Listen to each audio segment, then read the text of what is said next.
ಇವತ್ತು ಈ ಒಂದು ಪ್ರಕರಣ, ಇವತ್ತು ಈ ಹೇಳಿಕೆಗಳು ಬರಲಿಕ್ಕೆ ಕಾರಣ ಏನು? ಕಾರಣ ಇರತಕ್ಕಂಥದ್ದು ತೆರಿಗೆಯ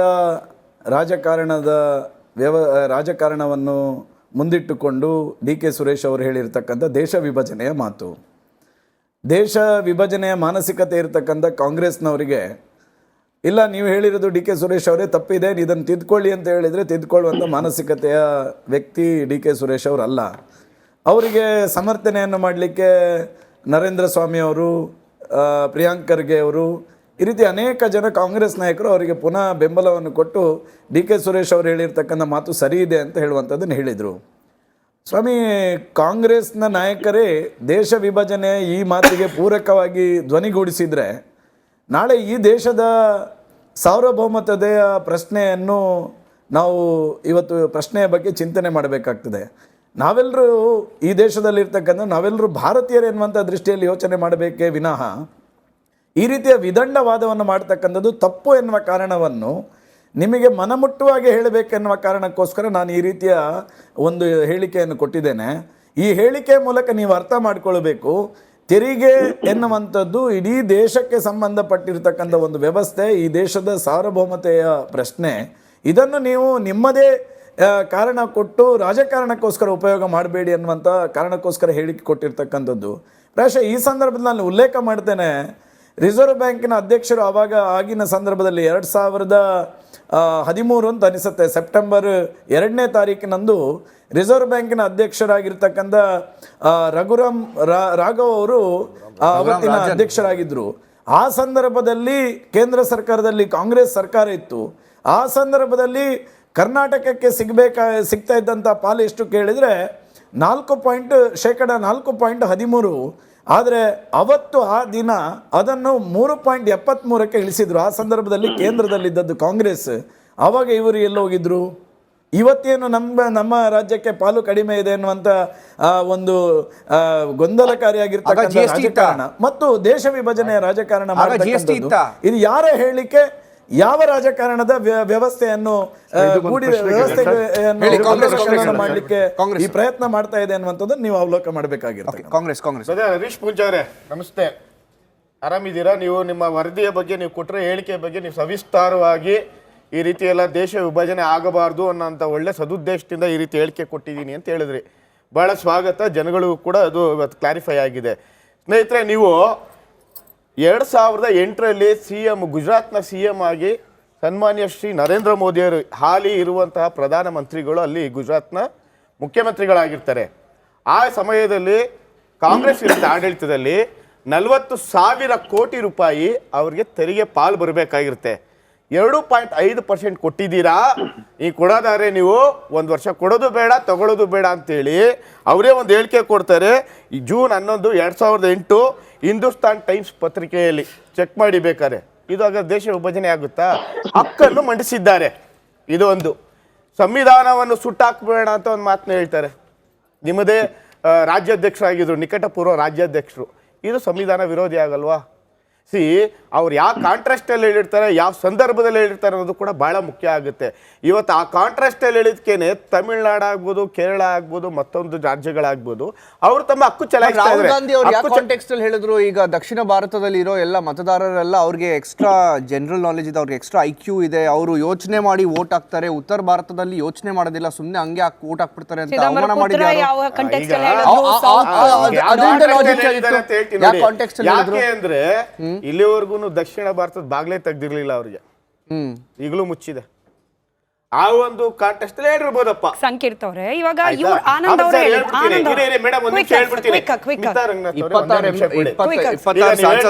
ಬರಗಾಲದ ಬಗ್ಗೆ ಯಾರಿಗೂ ಚಿಂತೆನೇ ಇಲ್ಲ ಅಂತ ಹೇಳ್ಬಿಟ್ರಿ ನೀವು. ಕಾಂಗ್ರೆಸ್ ಸೇರಿ ಇವಾಗ ಆಡಳಿತ ನಡೆಸ್ತಾ ಇರೋದು ನಾವು.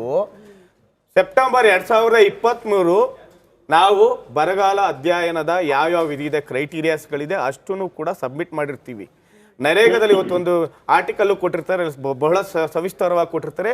ಅಷ್ಟು ಕ್ರೈಟೀರಿಯಾಗಳನ್ನು, ಮಾನದಂಡಗಳನ್ನು ಹೊಂದಿರುವಂತಹ ವರದಿಯನ್ನು ನಾವು ಈಗಾಗಲೇ ಕೇಂದ್ರ ಸರ್ಕಾರಕ್ಕೆ ಕೊಟ್ಟಿದ್ದೀವಿ. ಕೇಂದ್ರ ಸರ್ಕಾರದಿಂದನೂ ಕೂಡ ಒಂದು ತಂಡ ಬರ್ತದೆ. ತಂಡ ಬಂದು 190ಕ್ಕೂ ಹೆಚ್ಚು ತಾಲೂಕುಗಳು ತೀವ್ರ ಬರಗಾಲದಲ್ಲಿದೆ ಅಂತ ಹೇಳ್ತಾರೆ. ಅವರಿಗೆ ನಾವಿನ್ನ ನರೇಗಾದಲ್ಲಿ ಸರಿಸುಮಾರು 957 ಕೋಟಿ ರೂಪಾಯಿಗಳನ್ನ ನಮ್ಗೆ ಕೊಡಬೇಕು. ಒಂದು ತಿಂಗಳಲ್ಲಿ ಅದರ ವರದಿ ಪ್ರಕಾರ, ನರೇಗಾದ ಒಂದು ವರದಿ ಪ್ರಕಾರ ಹೇಳ್ತಾರೆ, ಸರ್, ಲೆಕ್ಕ ಪ್ರಕಾರ ಹೇಳ್ತಾರೆ ಅನಂತ್ ಕುಮಾರ್ ಒಂದು ತಿಂಗಳಲ್ಲಿ, ಮೇಡಮ್ ಒಂದ್ ನಿಮಿಷ ಡೆವಲಪ್ ಮಾಡ್ಬಿಡಿ, ಒಂದು ತಿಂಗಳೊಳಗೆ ನಾವು ಆ ಆಕ್ಟ್ ಅಲ್ಲಿ ಹೇಳೋದು ಒಂದು ತಿಂಗಳಲ್ಲಿ ನಿಮ್ಗೆ ವರದಿ ಕೊಟ್ಟ ನಂತರ 7 ದಿನಗಳಲ್ಲಿ ಬಂದು ಅವರು ಕೇಂದ್ರ ಸರ್ಕಾರ ಬಂದು ಮತ್ತೆ ಅದನ್ನ ಪರಿಶೀಲನೆ ಮಾಡಬೇಕು. ಪರಿಶೀಲನೆ ಆಗಿ ಒಂದು ತಿಂಗಳ ಒಳಗಾಗಿ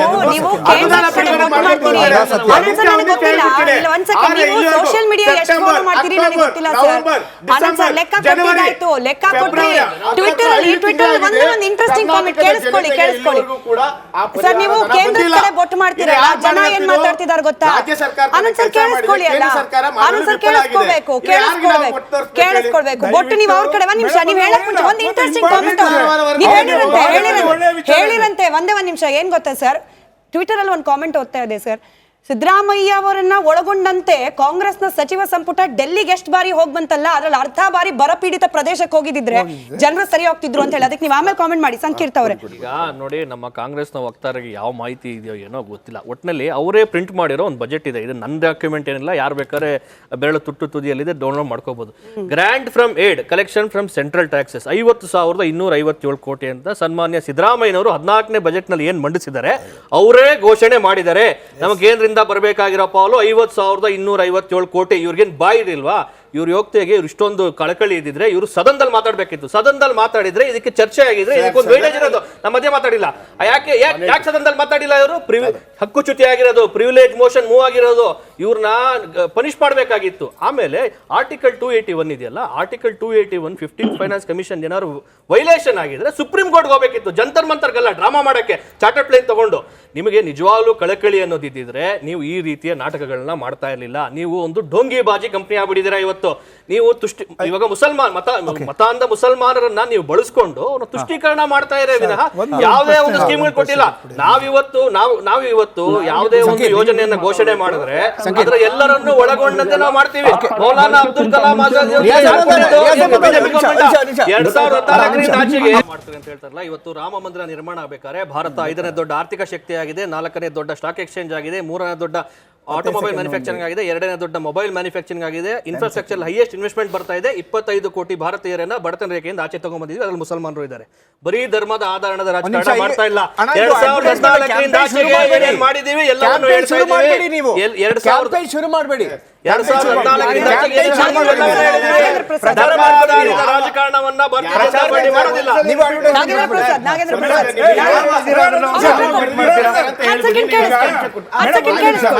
ನಮ್ಮ ಕಾಂಗ್ರೆಸ್ ವಕ್ತಾರರು ಸುದೀರ್ಘವಾಗಿ ಅವ್ರ ಭಾಷಣದಲ್ಲಿ ಕೆಲವು ವಿಚಾರಗಳನ್ನ ಪ್ರಸ್ತಾಪ ಮಾಡಿದ್ದಾರೆ. ನಾನು ಕೇಳ್ತಾ ಇರ್ತಕ್ಕಂಥ ಒಂದೇ ಒಂದು ಪ್ರಶ್ನೆ, ಇದೇ ಒಂದು ದಕ್ಷಿಣ ಭಾರತ ರಾಜ್ಯಗಳಿಗೆ ಅನ್ಯಾಯ ಆಗಿದೆ ಅನ್ನೋಂಥ ಸಂದರ್ಭದಲ್ಲಿ ಕೇರಳದವರು ಕೂಡ ಮೊನ್ನೆ ಅಲ್ಲಿ ಪ್ರೊಟೆಸ್ಟ್ ಮಾಡಕ್ ಬಂದ್ರು. ಅಂತ ಸಂದರ್ಭದಲ್ಲಿ ಕಾಂಗ್ರೆಸ್ ಅವ್ರು ಕೂಡ ನೀವು ಜೊತೆಲಿ ಬರಬೇಕು ಅಂದಾಗ ಅವ್ರೇನಂತಂದ್ರು, ರಾಜ್ಯದಲ್ಲಿ ನೀವು ತಿಂದು ಹೇಗಿದ್ದೀರಾ, ಅದಕ್ಕೆ ನಾವು ನಿಮ್ಮ ಜೊತೆ ಬರೋದಿಲ್ಲ ಅಂತಂದ್ರು. ಹಾಗಾದ್ರೆ ಕರ್ನಾಟಕದಲ್ಲಿ ಒಂದು ಆ ಪರಿಸ್ಥಿತಿ ಆಗಿದೆಯಾ? ಇದಕ್ಕೆ ಉತ್ತರ ಕೊಡಬೇಕು ತಾನೆ. ಯಾಕೆ ನೀವು ನಿಮಗೊಂದು ರಾಜ್ಯದ ಪರವಾಗಿ ನಿಮ್ಗೆ ಆ ಕಾಳಜಿ ಇದ್ದಿದ್ರೆ ನೀವು ಯಾಕಲ್ಲಿ ಭಾಗವಹಿಸಲಿಲ್ಲ? ಹಾಗಾದ್ರೆ ನಿಮ್ಗೊಂದು ಇಲ್ಲಿ ಒಂದು ಏನಾಗಾದ್ರೆ ಅದು ಅವ್ರ ರಾಜ್ಯದವ್ರು ನಾವೆಲ್ಲರಿಗೂ ಆಹ್ವಾನ ಕೊಟ್ಟಿದ್ದೇವೆ, ಮಾಹಿತಿ ಇದೆ ನಮಗೆ. ಖಂಡಿತ ಆಹ್ವಾನ ಕೊಟ್ಟಿದ್ದಕ್ಕೆ ಅವ್ರು ನೀವು ಬಂದಿಲ್ಲ ಅಂತಕ್ಕಂಥ ಮಾತನ್ನ ನಾನು ಹೇಳ್ತಾ ಇರೋದು. ನಮ್ಮ ಸ್ಟೇಟ್ ನವರು ಎಲ್ಲರೂ ಕೂಡ ಯಾವ ರೀತಿಯಾದ ಒಂದು ರಾಜಕೀಯ ಇದಿದೆ,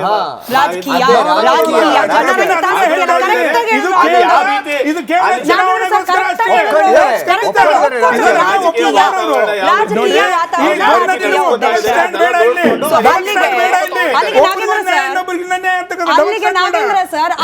ಆನಂದ್ ಅವರ ಪಾರ್ಟಿ ಅವರಿಗೆ ಬಿಜೆಪಿ ಅವ್ರು ಬರ್ಲಿಲ್ಲಪ್ಪ ನಾವು ಕರೆದಿದ್ವಿ ಅಂತ ಹೇಳೋ ನೈತಿಕ ಹಕ್ಕು ಉಳಿಲಿಲ್ಲ.